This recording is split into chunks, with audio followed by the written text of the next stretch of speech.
얼마 전에 기독교 신뢰도 여론조사 관련돼서도 나와서 한번 이야기한 적이 있는데 이렇게 좀 별로 기쁘지 않은 자리에 자꾸 초대받는 것 같아서 좀 불편한 마음이 좀 있습니다.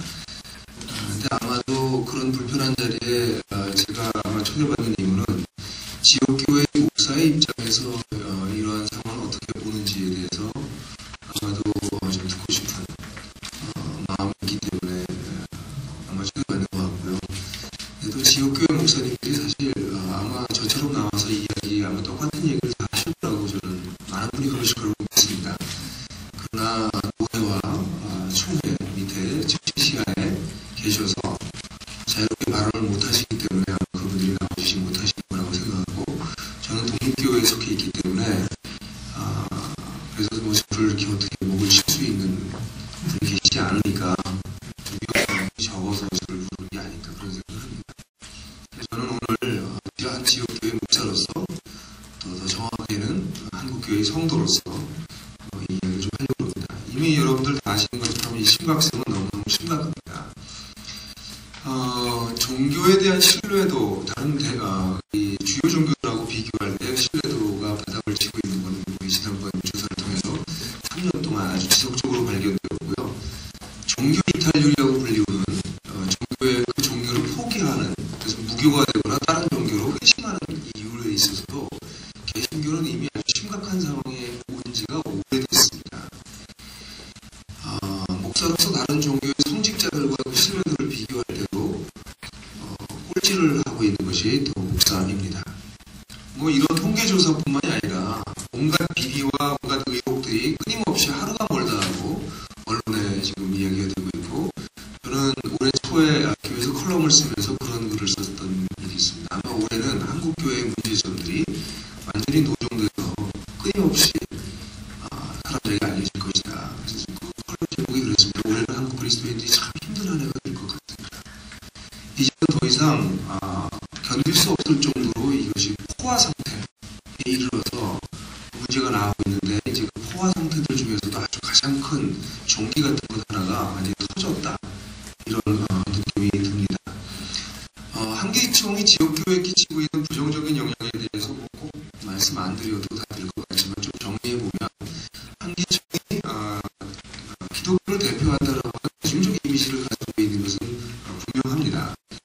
근데 과연 대중적인 어떤 이 한국교회를 대표하는 기관인가라는 데는 아주 심각한 질문이 좀 들리네요. 조금 전에 우리 목사님 말씀하신 것처럼 그 회비 운영을 봐도 이것은 명망과 대교회 중심으로 움직여지고 있지 참여에 의해서 이루어지고 있지 않고요. 또한 그 한국 이 사회적 이슈가 있을 때마다 성명을 자꾸 이렇게 발표하는데 그런 성명을 발표할 때 이것이 지역교회나 아니면 노회, 총회 단위에서 어떤 논의 과정을 통해서 수렴된 어떤 의견이 발표되는 것이 아니라 몇몇 목사님들에 의해서 만들어진 문건들이 발표되어지고 있는 것이죠. 이것은 기독교 전체의 이미지를 훼손할 수 있는 아주 큰 위험성이 있습니다. 교회가 정치적인 표명을 꼭 하지 말아야 된다. 저는 그렇게 생각하지 않습니다. 인생 전체가 정치적이기 때문에 때때로 정치적인 표명을 해야 됩니다. 그러나 논의와 수렴 과정이 없는 상태에서 이렇게 몇몇 사람들에 의해서 한국교회를 대표하는 것과 같은 이런 것들이 발표되는 것은 한국교회 전체 이미지를 크게 훼손하고 심각한 문제를 가져오게 됩니다. 그뿐만 아니라 요즘 일어나고 있는 이런 윤리적인 문제에까지 이런 심각성한 문제를 보여주게 되면 이건 아까 송봉호 교수님 말씀하신 말씀이 제 마음을 아주 크게 아프게 했습니다. 믿지 못할 증인의 증언을 어떻게 믿을 수 있는가? 결국 한국교회가 증언하고 있는 우리의 증언 내용이 우리 자신의 신실성의 부재로 인해서 더 이상 받아들여지지 않는 그런 상황에 이르른다고 하는 것은 그냥 그 증인으로서의 어떤 어떤 불쾌함을 떠나서 증인이 되라고 요청하신 분에 대해서 너무 죄송한 그런 마음이 들지 않을 수가 없습니다. 이렇게 되니까 실제로 교회를 떠나거나 무교가 되는 사람들이 지역교회에서 굉장히 많습니다. 사실 이걸 교회들이 통계를 내고 있지 않아서 그렇죠. 심각합니다. 아까 우리 장로님께서 불교나 천주교에서 개종한 분들이 참 걱정하다가 이번 일로 인해서 다행이다 이렇게 말씀하셨는데 거꾸로요.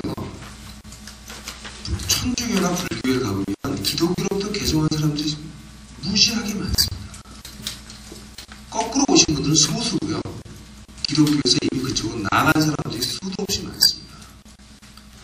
이것은 한기총만의 문제가 아니라 한기총과 지역교회가 가지고 있는 온갖 비들과 문제들이 함께 연합되어서 만들어낸 아주 심각한 종교 이탈 현상입니다. 이것이 지역교회 목사가 느끼는 아주 심각한 문제예요. 뿐만 아니라 교회의 얼굴이고 어른 노릇을 한다고 하는 이분들이 한국교회의 가장 큰 대표적인 명망가라고 하는 이분들이 모이는 이런 언행이 한국의 그리스도인들에게 우리는 어떻게 살아야 되는가 하는 지침을 주기보다는 철저하게 삶과 윤리가 분리된 신앙도 아닌 신앙에 대한 얘기를 하기보다도 더 본질적인 도덕과 관련된 문제에 있어서도 본이 되지 않는 것은 지역교회 목회자로서 우리 성도들에게 우리가 좀 바로 살자 라고 말하기가 너무 힘든 어른들이 저러는데 난감하기 그지없습니다. 뿐만 아니라 저는 전도를 굉장히 중요하게 여겨요. 증인으로서 저에게 맡겨진 예수 그리스도에 대한 소식을 알리는 게 참 중요하다고 생각하는데 교회의 증언을 사람들이 듣지 않습니다. 이건 이미 오래됐습니다. 한국 사회에서 기독교가 삶의 대안으로 여겨지지 않은 지는 오래됐습니다. 어제 오늘의 얘기가 아닙니다. 지식인들 사이에서는 기독교는 기독교인이 된다는 것은 지식인들 사이에서 왕따되는 것입니다. 그리고 인문사회과학 쪽에서는 그리스도인으로 살아간다는 것이 거의 바보 같은 정말 이해할 수 없는 인간이다 라고 여겨질 정도로 왕따당하고 있습니다. 근데 이게 어제 오늘의 일이 아니에요. 그러니 조금이라도 의식이 있는 사람들은 기독교를 들여다보지도 않습니다. 아예 쳐다보지도 않습니다. 이미 오래전에 1990년대에 이미 그런 이야기가 나왔지만 기독교가 종교 권력화되는 것에 대해서 사회과학자들이 심각한 문제 제기를 한 적이 있었습니다. 그분들은 한국 사회를 위협하는 존재로 기독교를 거론했습니다. 그게 어제 오늘이 아니라 20년 전 얘기입니다. 이미 그러기 시작했습니다. 한국교회는 이미 심각했어요. 그래서 지역교회의 입장에서 볼 때 이런 한기총과 같은 이런 단체들이 지역교회에서 신앙생활을 하고 목회를 하고 전도를 하고 하는 일에 지대한 악영향을 끼치고 있다는 것을 말씀드리지 않을 수가 없습니다. 그렇다면 저는 이런 생각을 합니다. 한기총과 같은 개신교를 대표하는 조직이 과연 필요한가에 대한 생각이 오히려 듭니다. 심각하게. 왜냐하면 이 한기총과 같은 이 조직이 가지고 있는 일종의 유사 대표성 또는 과잉 대표성의 문제를 이제는 좀 생각해야 될 때가 됐다고 생각을 해요. 이게 정말 한국교회를 대표하는가? 대표할 수 있는가? 또는 너무 과잉해서 대표하고 있는 건 아닌가? 심각한 문제입니다. 저는 각 교회와 교단이 우리가 한 주를 섬기고 있다라고 하는 면에서 교제하며 또 이 땅의 깨어진 현실을 바라보면서 함께 일을 좀 해보자 하는 면에서 연합하고 교제하는 일은 필요하다고 생각을 합니다.